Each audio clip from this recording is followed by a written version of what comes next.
ಎಲ್ರಿಗೂ ನಮಸ್ಕಾರ. ಈ OMR ಶೀಟ್ನಲ್ಲಿ ನಮ್ಮ ಹೆಸರನ್ನ ಗುರ್ತಿಗಿರಲಿಲ್ಲ ಅಂದ್ರೆ ಕರೆಕ್ಷನ್ ಆಗಲ್ವಂತೆ. ಹಂಗೆ ನನ್ನ ಗುರ್ತು ಹೇಳಲೇಬೇಕು. ಏನಂದ್ರೆ ನನ್ನ ಹೆಸರು ಲೋಹಿತ್ ಜಿ ಹನುಮಾಪುರ್, ರಾಜ್ಯ ಯುವ ಘಟಕ ಅಧ್ಯಕ್ಷನಾಗಿ ಆಮ್ ಆದ್ಮಿ ಪಕ್ಷದಲ್ಲಿ ನಿರಂತರವಾಗಿರುವ ಮುಖ್ಯಮಂತ್ರಿಯವರ ಜೊತೆ ಇರುವಂತ ಅವಕಾಶ ನನಗೆ ಸಿಕ್ಕಿದೆ. ಹಾಗೆ ಎರಡನೇದು, ಇವತ್ತು ಏನು ಈ ಒಂದು ಬೃಹತ್ತಾದ ಚಳವಳಿ ಮಾಡ್ತಿದ್ದೀರಿ, ಎಲ್ಲೋ ಒಂದ್ ಕಡೆ ಬೇಜಾರೇನು ಅಂದ್ರೆ, ಭಯ ಅಂದ್ರೆ ಎಲ್ಲಾದ್ರೂ ನಮ್ಮ ಕಾಂತಕುಮಾರ್ ಅವರು, ಸಂತೋಷ್ ಮರೂರ್ ಅವರು IAS KS ಆಗ್ಬಿಟ್ರೆ ಈ ಸಂಘಟನೆ ಏನಾಗ್ಬಿಡ್ಗುತ್ತೆ ಅಂತ. ಅದಕ್ಕೆ ನಾನು ಕೇಳ್ಕೊಂತ ಇರೋದೇನು ಅಂದ್ರೆ, ಕನ್ನಡ ಎಲ್ಲಿವರೆಗೂ ಇರುತ್ತೋ ಅಲ್ಲಿವರೆಗೂ ಈ ಸಂಘಟನೆ ಇರಬೇಕು ಅಂತ ಹೇಳಿ ನಾನು ದೇವ್ರು ಕೇಳ್ಕೊಂಡು ಇಷ್ಟಪಡ್ತೀನಿ.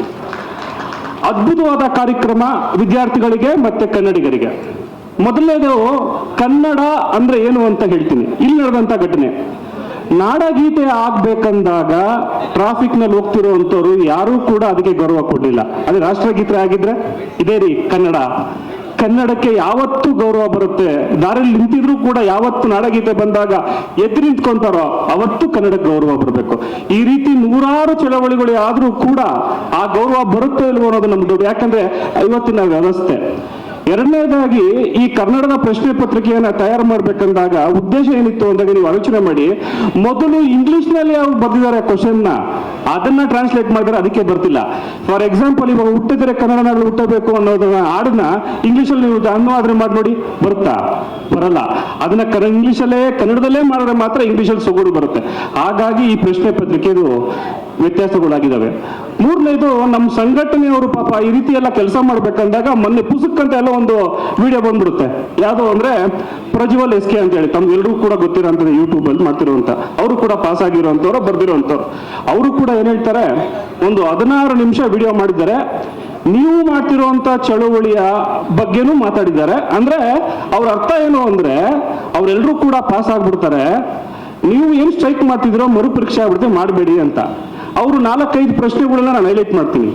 ಒಂದು, ಅವ್ರು ಮಾತಾಡ್ತಾ ಪಾಪ ಮನುಷ್ಯ ಏನ್ ಹೇಳ್ತಾನೆ ಅಂದ್ರೆ, ನೋಡ್ರಿ ಕನ್ನಡ ಆಡು ಭಾಷೆ, ಆಡು ಭಾಷೆಯಲ್ಲಿ KPSC ಅವರು ಎಕ್ಸಾಮ್ ನ ಕ್ವಶನ್ ನ ಕೇಳಿದ್ದಾರೆ, ಅದ್ ನೀವು ಅರ್ಥ ಮಾಡ್ಕೊಬೇಕು ಅಂತ. ಇದು ಯಾರ ನಂಬ್ತೀರಾ?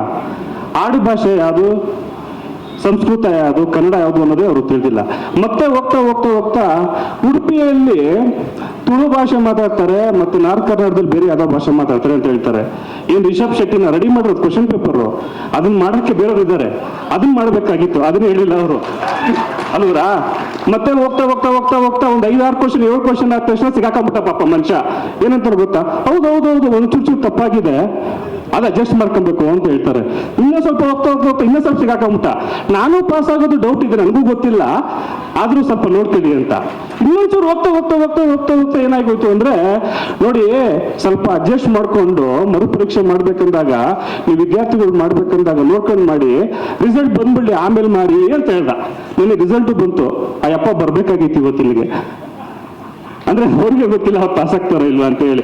ಹಂಗೆ ಇನ್ನ ಬುದ್ಧಿವಂತರು 4 ಜನ ಅದನ್ನೇ ವಿಡಿಯೋದಲ್ಲಿ ಮಾಡಿದ್ದಾರೆ. ಹೆಸರು ಹೇಳಕ್ ಇಷ್ಟಪಡಲ್ಲ ಪಾಪ. ಅವ್ರನ್ನ ಹೇಳ್ತಾರೆ, ಕಾನೂನು ಬಗ್ಗೆ ಹೇಳ್ತಾರೆ. ನಾನು ಒಬ್ಬ ವಕೀಲ ವೃತ್ತಿಯಲ್ಲಿ.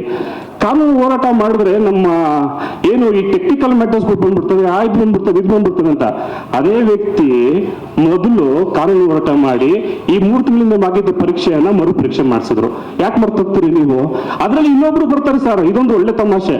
ಅವ್ರನ್ನ ಹೇಳ್ತಾರೆ ಗೊತ್ತಾ, ನಾವು ನಮ್ಮ ಫ್ಯಾಮಿಲಿಯನ್ನ ಸಂತೋಷವಾಗಿ ಇಟ್ಕೊಬೇಕು, ಅವ್ರಿಗೋಸ್ಕರ ಎಕ್ಸಾಮ್ ಬೇಕಾಗ್ಲಿ ಅಂತ ಹೇಳ್ತೀನಿ. ನಾನು ಅವ್ರಿಗೆ ಉತ್ತರ ಕೊಡಕ್ಕೆ ಇಷ್ಟಪಡ್ತೀನಿ. ಇವತ್ತು ಇಲ್ಲಿ ಸೇರಿರೋರು ಸಮಾಜವನ್ನ ಖುಷಿ ಪಡಿಸ್ಕೊಂಡು ಇಟ್ಕೊಂಡಂತಿರೋರು ವಿದ್ಯಾರ್ಥಿಗಳು, ನೀವು ಬರೀ ನಿಮ್ಮ ಕುಟುಂಬವನ್ನು ಇಟ್ಕೊಳಕ್ ಇಷ್ಟಪಟ್ಟಿದ್ದೀರಿ, ಅದಕ್ಕೆ ತಾವು ಬಂದಿಲ್ಲ.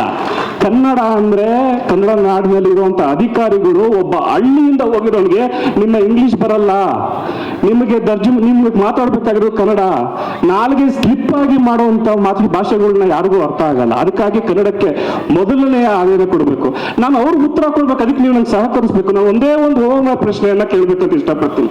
ಅಂದ್ರೆ ನೀವೆಲ್ಲರೂ ಕೂಡ ವಿದ್ಯಾರ್ಥಿಗಳು ಕನ್ನಡದಲ್ಲೇ, ನೀವು ಒಂದೇ ಒಂದು OMR ಪ್ರಶ್ನೆ ಅಂದ್ರೆ ಆಪ್ಷನ್ ಕೊಡ್ತೀನಿ, ಅದಕ್ಕೆ ತಾವು ಉತ್ತರ ಕೊಟ್ರೆ ಅವ್ರಿಗೆ ಉತ್ತರ ಸಿಗ್ದಂಗೆ. ಏನು ಅಂದ್ರೆ, ಕರ್ನಾಟಕ ರಾಜ್ಯದಲ್ಲಿ 2024ರಲ್ಲಿ 2 ಬಾರಿ KPSC ಎಕ್ಸಾಮ್ ನಡೆಸುವಂತ ಡಿಪಾರ್ಟ್ಮೆಂಟ್ ಯಾವುದು?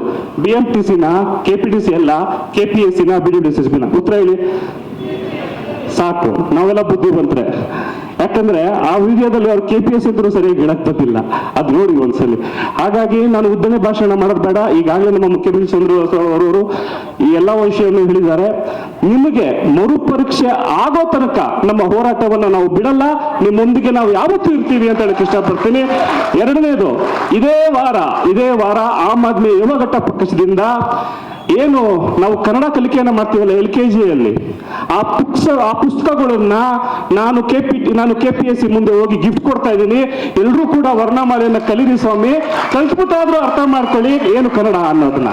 ಹಾಗಾಗಿ ನಾನು ಕಾಂತಕುಮಾರ್ ಅವ್ರಿಗೆ ಹೇಳ್ತೀನಿ, ಕಾಂತಕುಮಾರ್ ಅವರೇ, ನಾವು ನಿಮ್ಮ ಸಂಘಟನೆಗೆ ಬುಕ್ ಕೊಡ್ತೀವಿ, ಆ ಬುಕ್ನ ದಯವಿಟ್ಟು KPSC ಕಳಿಸಿ.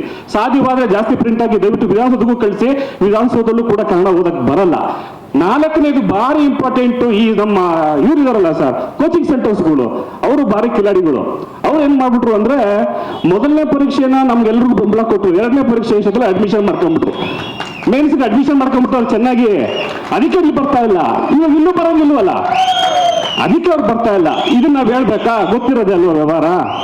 ಯಾವ ಇನ್ಸ್ಟಿಟ್ಯೂಷನ್ ಮೊದಲನೆಯಿಂದ ಎರಡನೇ ಇನ್ಸ್ಟಿಟ್ಯೂಷನ್, ಎಲ್ಲ ಇನ್ಸ್ಟಿಟ್ಯೂಷನ್ಸ್ಗಳು ಏನಾದ್ರೂ ನಿಮ್ಗೆ ಕನ್ನಡದ ಬಗ್ಗೆ ಒಂದು ಚೂರು ಕನಿಕರ ಇದ್ರೆ, ಈ ಹಣ ಕಾಸು ಎಲ್ಲ ಬಿಟ್ಟು ದಯಮಾಡಿ ಈ ಹುಡುಗರಿಗೆ ಸಪೋರ್ಟ್ ಮಾಡಿ ಅಂತ ಕೇಳಕ್ ಇಷ್ಟಪಡ್ತೀನಿ. ಧನ್ಯವಾದಗಳು, ಎಲ್ರಿಗೂ ಒಳ್ಳೇದಾಗ್ಲಿ. ನಮಸ್ಕಾರ.